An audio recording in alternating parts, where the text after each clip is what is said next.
मनी मेहरवान इन गोशदारों कान अस्सलाम वालेकुम। इस जान बलूची आखिरी मजलिस प्रोग्राम वॉल्यूम नंबर 682 शुमे खिदमत शायर नजीब हाशमी सिलेक्शन एता पेशबू पेशकश अल तारिक and new Al Tariq music centre Dalbandin Inayat बड़ेज आमिर मेंगल बताओ Ibad Sameer music centre Dalbandin Ibad Sameer Shamma music centre Panjgura दिल शोवाज Al Mohsin Saqlain music centre Kharan KR सियापात आगाज म्यूजिक सेंटर माशकेल ईद आगाज आल बलूचिस्तान म्यूजिक सेंटर्स। हमारा उम्मीद की अम्मा ये आखिरी मजलिस प्रोग्राम शुमारा बाज दोस्त अभी परे जुबैर गुल शेर खातिर फरमाइश करता आइजाग मुजम्मिल जान लुकमान जान बिस्मिल्लाह तारिक ज़हीर समीउल्लाह हसन जान व अबू बकर शहजाद जान आदम खान फरमाइश दिलगोश।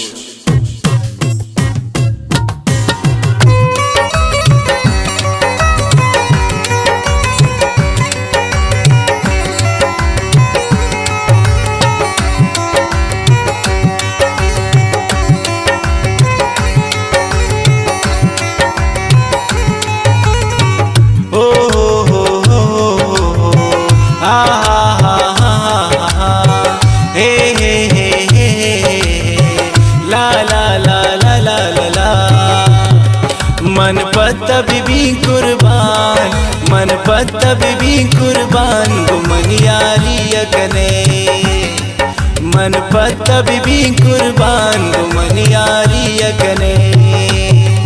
सख दोस्त बे तमना सख दोस्त बे तमना वफादारी अगने सख दोस्त बे तमना वफादारी अगने मन पत्ता बीबी कुर्बान को मन यारी अगने।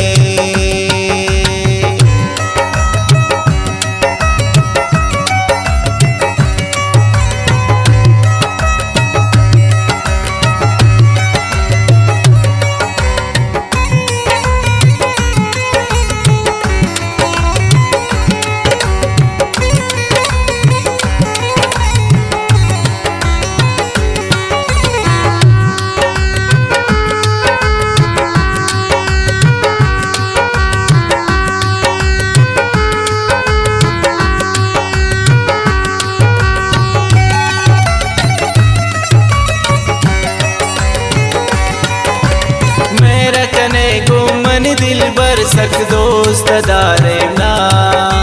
ब्याह मनी दीवाना गुल सक बाज चारे ना हो मेरा कने को मन दिल बर तो दोस्त दारे ना ब्याह मनी दीवाना गुल सक बाज चारे ना चम्मान जने बिमन वार वार बिचकंदे इच दूर मबे शम्मन तो मी दिले बंदे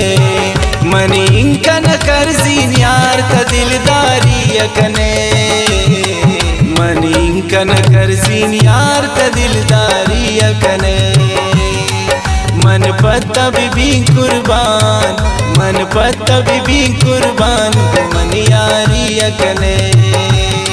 सख दोस्त बे तमना सख दोस्त बे तमना वफादारी अकने सख दोस्त बे तमना वफादारी अकने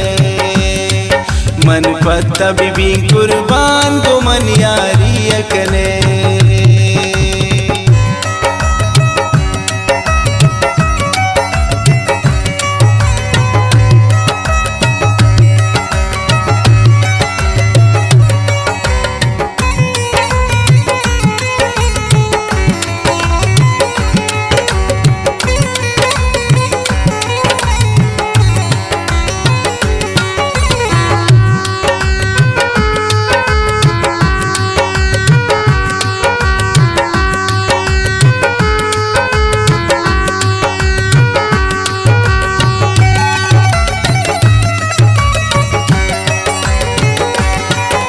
नत्रुस जमानक जालिमिन का दूर मकन शमन दिल बर्दी जिताई ये हमें या जोड़ मकन पमन ना तुस जमानक जालिमें त्रा दूर मकन शमन दिल भरती जिताई ये गमे या जोड़ मकम पमन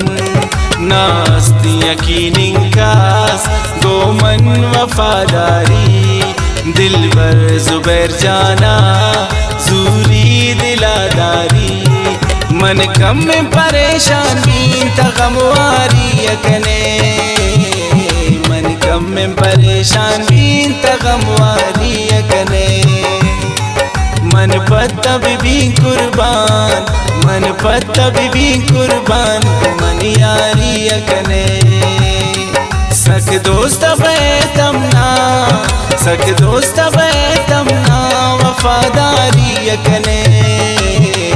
सख दोस्त बैतमना वफादारी यकने